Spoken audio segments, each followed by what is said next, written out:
Hello guys, ಎಲ್ರಿಗೂ ಸ್ವಾಗತ. ನನ್ನ ಹೆಸರು ರಾಘವ. ಎಲ್ಲರೂ ನನ್ನನ್ನು ರಾಘವ ಅಂತ ಕರೀತಾರೆ. ನನಗೆ 29 ವರ್ಷ. ನಾನೊಬ್ಬ IT ಕಂಪನಿ ಉದ್ಯೋಗಿ.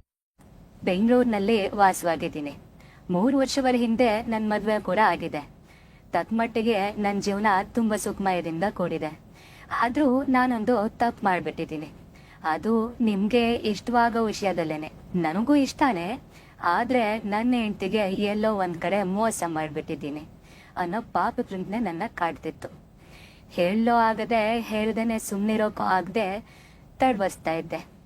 ನಿಮ್ಮೆಲ್ಲರ ಹತ್ರ ಹೇಳ್ಕೊಂಡ್ರೆ ಮನಸ್ಸಿಗೆ ಸ್ವಲ್ಪ ಹಗುರ ಆಗತ್ತೆ ಅಂತ ಅಂದ್ಕೊಂಡಿದ್ದೀನಿ.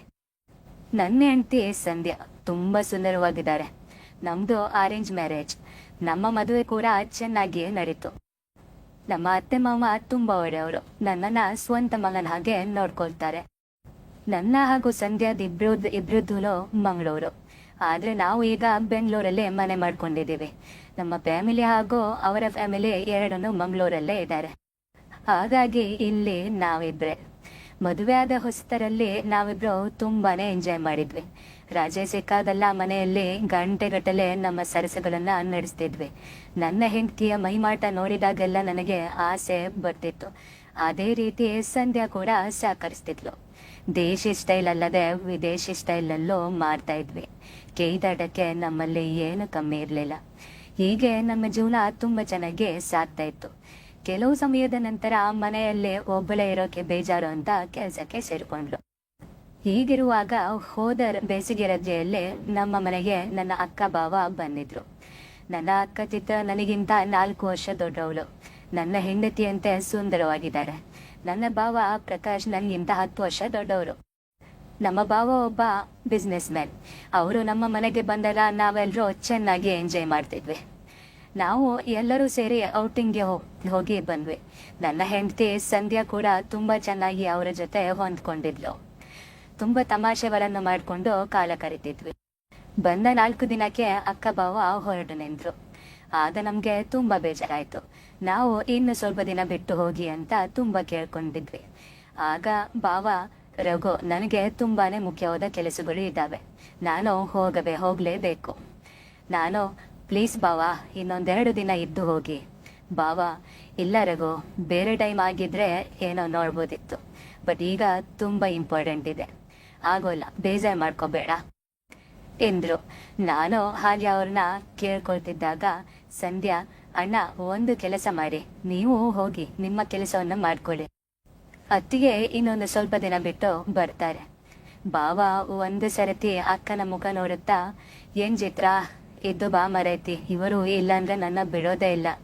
ಅಕ್ಕ, ಸರಿ ಆಯ್ತು ಬಿಡಿ, ಆದರೆ ನನ್ನ ಕರ್ಕೊಂಡು ಹೋಗೋಕೆ ನೀವು ಬನ್ನಿ, ನನಗೆ ಒಬ್ಬರೇ ಬರೋಕ್ಕೆ ಭಯ, ಆಯ್ತಾ ಅಂದ್ರು. ಭಾವ, ಸರಿ, ನನ್ನ ಕೆಲಸ ಮುಗಿದ ಕೂಡಲೇ ಬರ್ತೀನಿ. ನನ್ನ ನೋಡುತ್ತಾ, ಏನಪ್ಪ ರಘು, ಈಗ ಸಂತೋಷನಾ ಅಂದರು. ನಾನು, ನೀವು ಇದ್ದಿದ್ರೆ ಚೆನ್ನಾಗೇ ಇರ್ತಿತ್ತು ಭಾವ. ಅಕ್ಕ, ಹೇ ರಘು, ಅವರಿಗೆ ಮುಖ್ಯವಾದ ಕೆಲಸ ಇದೆ ಅಂತಾನೆ ಹೊರಟಿರೋದು ಅಲ್ವಾ, ಹೋಗ್ಲಿ ಬಿಡು, ಅರ್ಥ ಮಾಡ್ಕೊ ಎಂದರು. ನಾನು ಸರಿ ಆಯ್ತು ಅಂದೆ. ಹೀಗೆ ಭಾವ ಅಕ್ಕನ ಬಿಟ್ಟು ಹೋದ್ರು. ಅವತ್ತು ಭಾನುವಾರ ಆದ್ದರಿಂದ ಮನೆಯಲ್ಲಿ ಮೀನು ಮಾಂಸ ಮಾಡಿ ತಿಂದು TV ನೋಡ್ತಾ ಹರಟೆ ಹೊಡೆಯುತ್ತಾ ಕಾಲ ಕಳೆದ್ವಿ.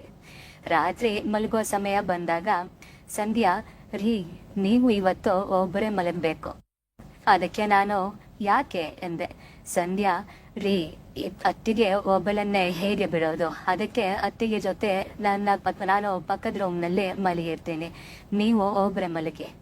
ನಾನು, ಹಾಂ, ಇಲ್ಲ, ನನಗೆ ಆಗಲ್ಲ ಕಣೆ, ನಿನ್ನ ಬಿಟ್ಟು ಮಲ್ಕೊಳ್ಳೋಕೆ ನನಗೆ ಆಗಲ್ಲ ಎಂದೆ. ಹಾಗೆ ಅವಳು ನನ್ನ ತುನ್ನಯ್ಯ ಒಂದು ಕಿಸ್ ಕೊಟ್ಟು ಮಸಾಜ್ ಮಾಡುತ್ತಾ, ಪ್ಲೀಸ್ ಸ್ವಲ್ಪ ಅಡ್ಜಸ್ಟ್ ಮಾಡ್ಕೊಳ್ಳಿ ಅಂದರು.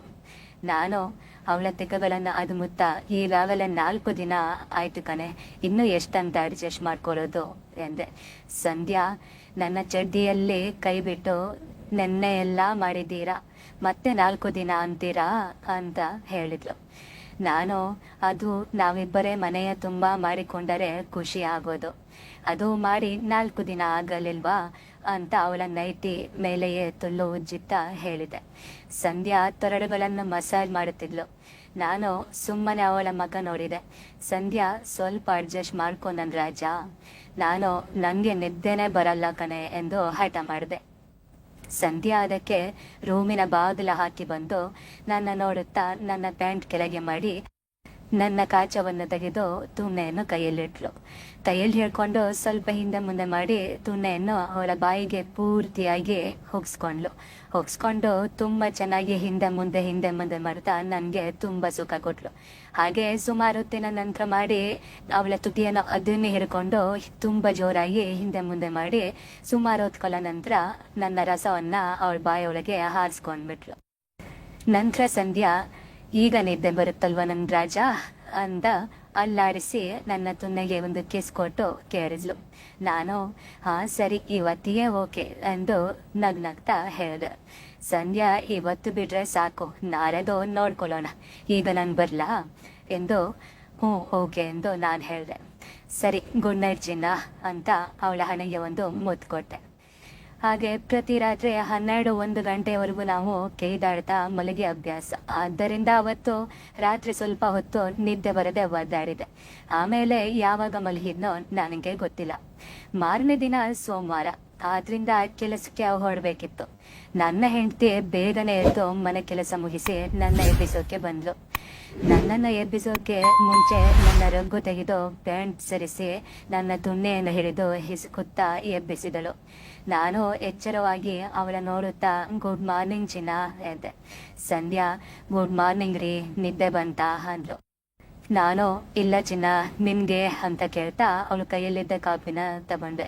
ಸಂಧ್ಯಾ, ನನಗೂ ಬರಲಿಲ್ಲ ರೀ ಅಂತ ಬೇಜಾರದಿಂದ ಹೇಳಿದ್ಲು. ನಾನು ಕಾಪಿ ಕುಡಿತಾ ಮತ್ತೆ ಏನ್ ಮಾಡಿದೆ ಅಂದೆ. ಸಂಧ್ಯಾ ಅವಳ ನೈಟಿ ಎತ್ತಿ ತುಲ್ಲು ತೋರಿಸಿ ಹೀಗೆ ಮಾಡ್ಕೊಂಡೆ ಅಂತ ತುಲ್ಲೆಗೆ ಬೆರಳು ಹಾಕಿಕೊಂಡ್ಲು. ನಾನು ಅವಳ ತುಲ್ಲು ನೋಡಿ ಆಸೆ ಆಗಿ ಅವಳ ಬೆರಳುಗಳನ್ನು ತೆಗೆದು ನನ್ನ ಬೆರಳನ್ನ ಹಾಕಿದೆ. ಒಂದು ಸಿಪ್ ಕಾಫಿ ಕುಡಿದು ಒಂದು ಸಲ ಅವಳ ತುಲ್ಲಿಗೆ ಹಾಕಿದ್ದ ಬೆರಳುಗಳನ್ನು ನೆಕ್ಕೋದು, ಹೀಗೆ ಮಾಡಿ ಎಂಜಾಯ್ ಮಾಡಿದೆ. ಅವಳು ನನ್ನ ನಿಗುರಿದ್ದ ತುಣೆಯನ್ನ ಒಂದು ಸರತಿ ಅವಳ ಬಾಯಿಗೆ ಹಾಕಿ ಚೀಪಿದಳು. ಮತ್ತೆ ಎದ್ದು ಸಂಧ್ಯಾ, ರೀ ಬನ್ನಿ ಒಂದು ಸಲ ಮಾಡಿಕೊಳ್ಳೋಣ, ಅತ್ತಿಗೆ ಇನ್ನೂ ಎದ್ದಿಲ್ಲ ಎಂದು. ಹಾಗೆ ಅಂದವಳೆ ನನ್ನ ಮೇಲೆ ಏರಿ ಆಚೆ ಈಚೆ ಕಾಲು ಹಾಕಿ ನೈಟಿ ಎತ್ತಿ ನನ್ನ ಮೇಲೆ ಕೂತಲು. ಹಾಗೆ ಅವಳ ತುಲ್ಲಿಗೆ ನನ್ನ ತುನ್ನೆ ಇಟ್ಟುಕೊಂಡು ತೂರಾಡಿಸಿಕೊಂಡಳು. ನಂತರ ಅವಳು ಮೇಲೆ ಕೆಳಗೆ ಮಾಡುತ್ತಿದ್ದು, ನಾನು ಕೆಳಗಿನಿಂದ ಅವಳ ತಿಕ್ಕಗಳನ್ನು ಹಿಡಿದು ಕೇಯುತ್ತಿದ್ದೆ. ಅವಳು ಮೇಲೆ ಕೆಳಗೆ ಹಾರ್ಕೊಳ್ತಾ ಆಹಾ ಎಂದು ಕೂಕೊಳ್ತಾ ನನಗೆ ಹುಚ್ಚು ಹಿಡಿಸ್ತಾ ಇದ್ಲು.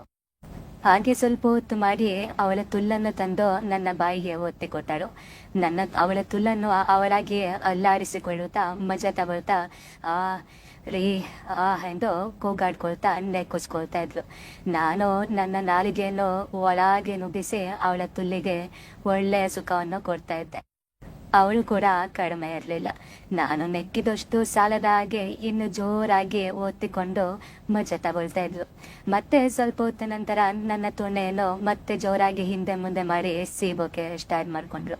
ನಾನು ಕೂಡ ಚಿನ್ನ ಸೀಬೋ ಎಂದು ಅವಳ ತಲೆಯನ್ನ ಒತ್ತಿ ಹಿಡ್ಕೊಂಡು ಮೇಲೆ ಕೆಳಗೆ ಜೋರಾಗಿ ಮಾಡಿಕೊಂಡು ಮಜಾ ತಗೊಳ್ತಿದ್ದೆ.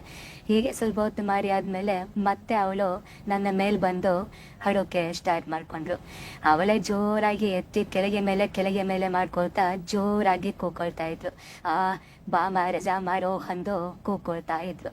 ಹಾಗೆ ಸುಮಾರು ಹೊತ್ತು ಮಾಡಿದ ನಂತರ ಅವಳು ಅವಳ ತುಲ್ಲಿನ ಜ್ಯೂಸನ್ನು ನನ್ನ ತುಣ್ಣೆಯ ಮೇಲೆ ಸುರಿಸಿದ್ಲು. ನನ್ನ ತರಡೆಲ್ಲ ಆಗೋಯ್ತು.